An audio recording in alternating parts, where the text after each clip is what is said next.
Hello, ladies and gentlemen, educators and teachers. My name is Brian Davis. I'm a 25-year veteran classroom teacher and, of course, a Fresno Pacific University professor where I teach a variety of classes, including my top class called Kahoot in the Classroom. I'm here to share episode number 2. If you recall, episode 1, where I went over a few different key pieces here to using Kahoot in your classroom. Once again, it is the top gaming platform. And has millions of users across all different types of areas, from schools to business. And I want to make sure that we know that this is something that is here to stay and not going away. So the sooner you're incorporating Kahoot into your classroom, the better off you will be. And I do want to remind you of a simple fact that any kind of technology should always be seen as a tool, not a toy. So Kahoot definitely falls into that category. So last time we went ahead and signed things up. So we should have a cookie that allows us to click log in, and we should go right to the dashboard. If you'll remember, I'm going to go ahead and shrink me down a little bit. All right, and we'll take a look here. We're going to go ahead and create a new Kahoot. And this Kahoot's going to be a quiz, not a jumble, not a survey. We're going to a Kahoot quiz, and we're going to name this Best U period S period colleges. And of course, what it's asking me to do is come up with a description. Now you'll notice there it's a requirement. They do want a description, and they're actually using hashtags here.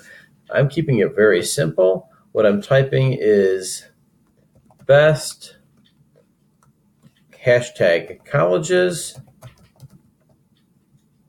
and leaving it at that. And of course, it's going to ask me a few other questions here.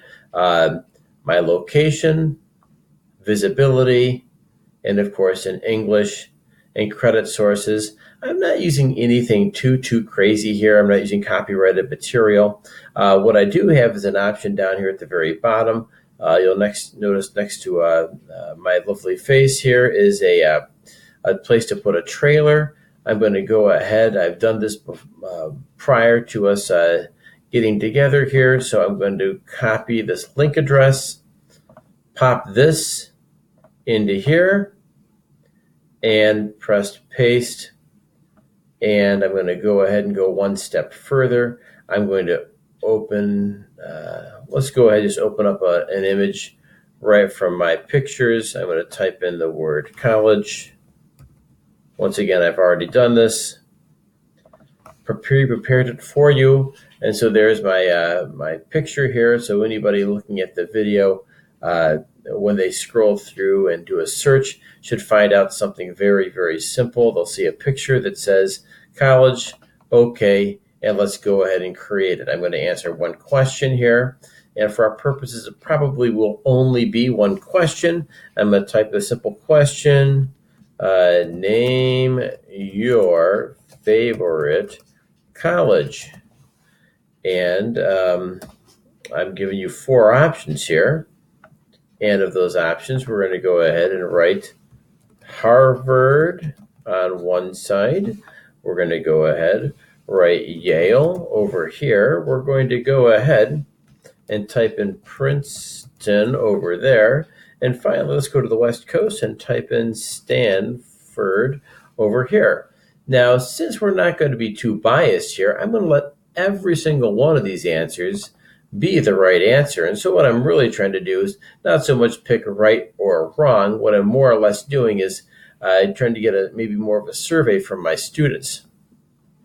From here, I can go one step further and type in a picture. I'm going to, for fun, type in the word Harvard right there. Click it. It's in. And they've got a picture of the Harvard coat of arms. All right. We can go next. I can add another question. And the other question is, which college has the best campus? And once again, I'm going to go ahead and type in Harvard. We're going to type in Yale. We'll type in Princeton. And go ahead and type in Stanford once again. And I'll go ahead and count these all as correct answers. So once again, we're kind of taking more of a survey type format. I'll go ahead and type in pictures.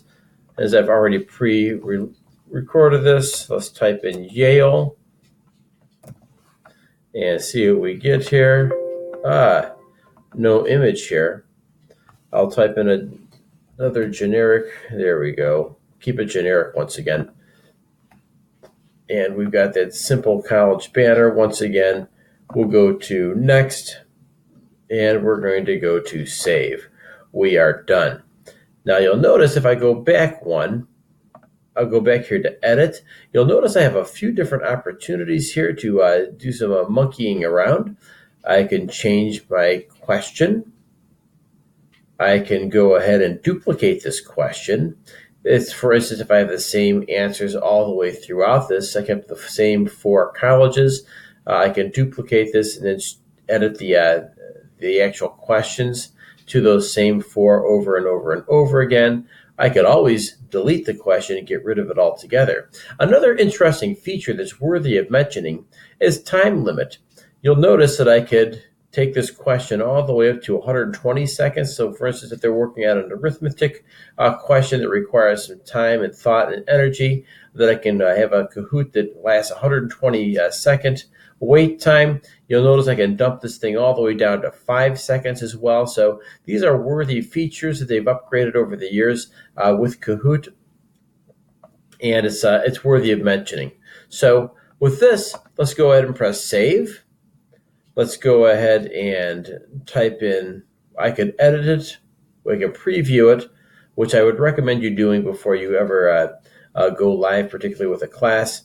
And obviously we can play it. You can share it with other educators, which is a great method as well.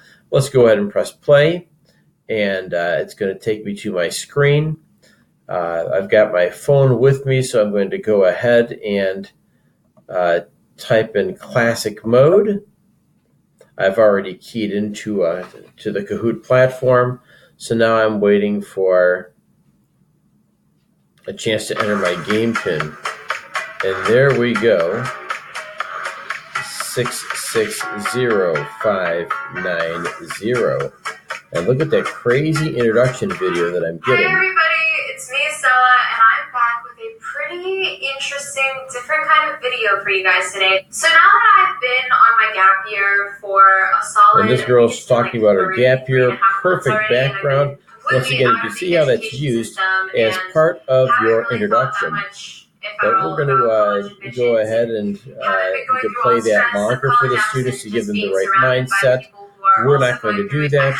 I've registered as I teach, and instead of letting her continue, but you get the idea of what can happen here.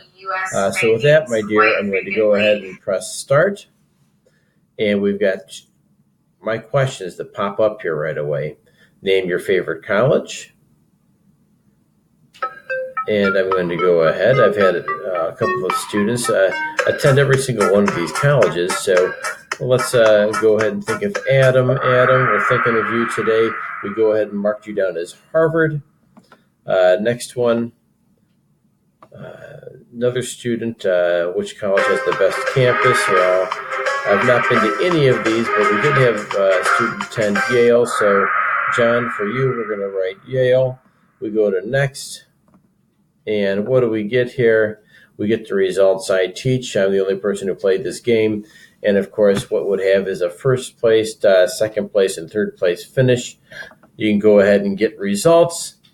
And obviously showed feedback to who answered what. A very important, once again, quality here where you can come back and check out what your students said. Number 2, you can save the results. You can play again, or you come with your next class. You can go ahead and just type in new game. So once again, we tried to keep it very simple with the quiz format. And I think that it's something that will be very, very useful inside your classroom. And once again, if you've not used Kahoot before, don't be afraid. It's a phenomenal platform. Once again, it uses technology as a tool, not a toy. Just a reminder, I do teach a class called Kahoot in the Classroom. It's online. It's affordable. It's 3 graduate class credits.